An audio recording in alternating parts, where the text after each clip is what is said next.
Hey everyone, and welcome to today's Explainer. We are jumping right into a space where human creativity and science blur in just the most fascinating way possible. We're talking about BioArt. Now, a massive shout out right at the top to LF Damla Karakulchu. Her incredible blog and deep research are the visionary source materials guiding our entire journey today. So, let's get into it. I want you to completely shift your perspective for a second. When we think of art, we usually picture quiet museums, right? Paintings just hanging silently on a wall, marble statues resting on pedestals. But what if your art was alive? I mean, literally living, breathing, growing, and changing right in front of you. That's the exact premise of BioArt, and it completely shatters our traditional understanding of what a canvas can actually be. Okay, let's compare our materials. Traditionally, we rely on static stuff. Acrylics, paper, pixels on a screen, maybe some cold, hard steel. Non-living matter. But the BioArt palette, it's on a whole other level. It swaps out those predictable mediums for the unpredictable reality of life itself.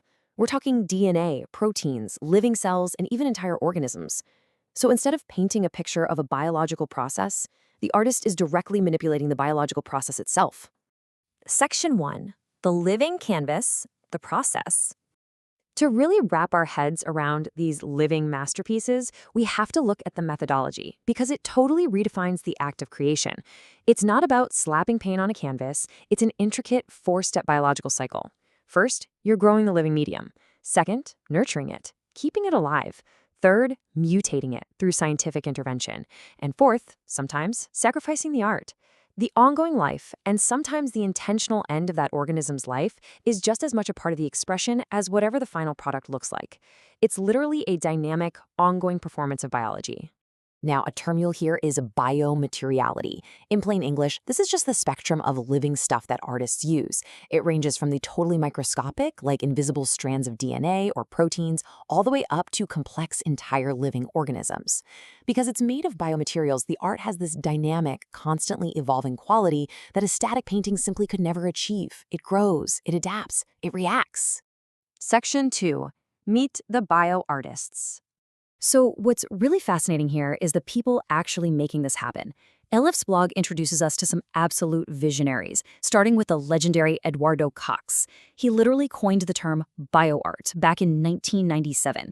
Then, in 2000, he shocked the world with GFP Bunny, an actual living rabbit genetically engineered to glow fluorescent green. But he didn't stop at Earth's biology. In 2017, he created Inner Telescope in outer space, and by 2024, his work Agra was placed into a perpetual orbit in deep space aboard a rocket. I mean, talk about limitless imagination, right? Then we've got this wild concept from 2004 by Oren Katz and Ayanath Zur called victimless leather. This was a prototype for a stitchless leather jacket, but here's the kicker. It wasn't sewn, it was grown. Inside a lab environment, what the source refers to as a techno-scientific body, they use science to literally grow a living layer of tissue into the shape of a jacket. It completely makes you rethink how we manufacture the things we wear every day. Next up is a visually striking, super visceral performance piece from 2007 called Blue Remix by Jan Marisic. In this one, the artist actually had a blue-tinted biological liquid physically ooze out through the layers of his own skin. It wasn't just for shock value, though. It was carefully designed to physically represent the body's hidden inner processes, suddenly making the invisible, biological workings of a human being visible to the naked eye. And speaking of using the human body as a canvas, check out the extreme dedication of an artist named Stellark. Back in 2008, he created Extra Ear, ear on arm. Surgeons actually inserted a biocompatible frame under his skin. Within 6 months, it had fully integrated into his own tissue and blood supply. The art literally became a permanent living fixture on his arm. It just completely blurs the line between the artist and the artwork. Moving to something more recent, from 2021, we have Ana Laura Cantera. She's a bioelectronic artist working with nature from a decolonial perspective. Her piece, Tissues from the Uterus, is a weaving of biothreads made from algae and menstrual blood. She connects humanity and nature by taking this fundamental biological fluid, the pulse of life that often gets unfairly stigmatized, and reverting that prejudice by transforming it directly into a beautifully grown design. The blog spotlights a bunch of other amazing pioneers too, and it just shows how massive the BioArt footprint is. You've got Anna Dumitriou exploring infectious diseases and synthetic biology, Ken Ronaldo creating these hybrid ecologies with animals, algorithms, and bacteria. Amy Carl merging digital, physical, and biological systems to envision the future of healthcare. And Marta de Menezes using biological sciences purely for visual representation. From medicine to digital tech, BioArt is literally everywhere. Section 3. The expert perspective. Let's slow down for a second. Beyond the initial shock value of glowing rabbits or an ear on an arm, what does this actually all mean?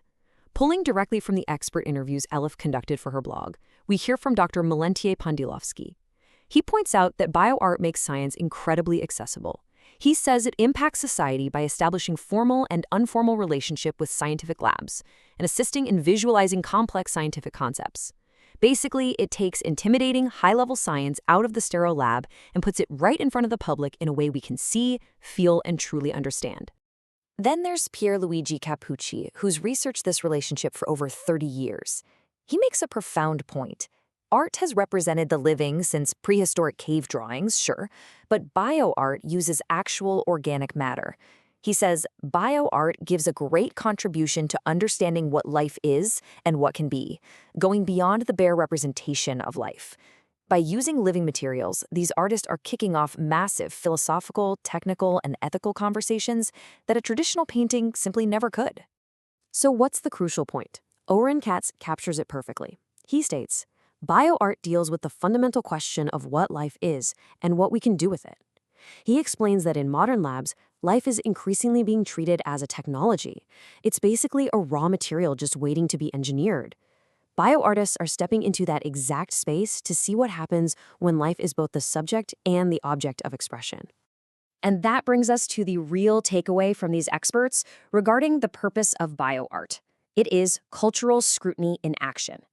BioArtists aren't necessarily inventing new science. Instead, they're intentionally trespassing into areas where people think art shouldn't go. And they do it to help the rest of us process the heavy, ethical, and emotional weight of scientific manipulation.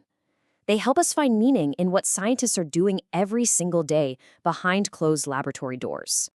Which leaves us with this final, really powerful question inspired by Elif's incredible blog. So, how do we define life? When a jacket is grown in a lab, when an ear is surgically attached to an arm, when life literally becomes a technology that we can mold like clay, where is the line between biology and machinery, between nature and artifice? I really hope this explainer has left you as utterly fascinated by the boundaries of art and biology as I am. Thanks for diving into this with me today, and keep questioning the world around you.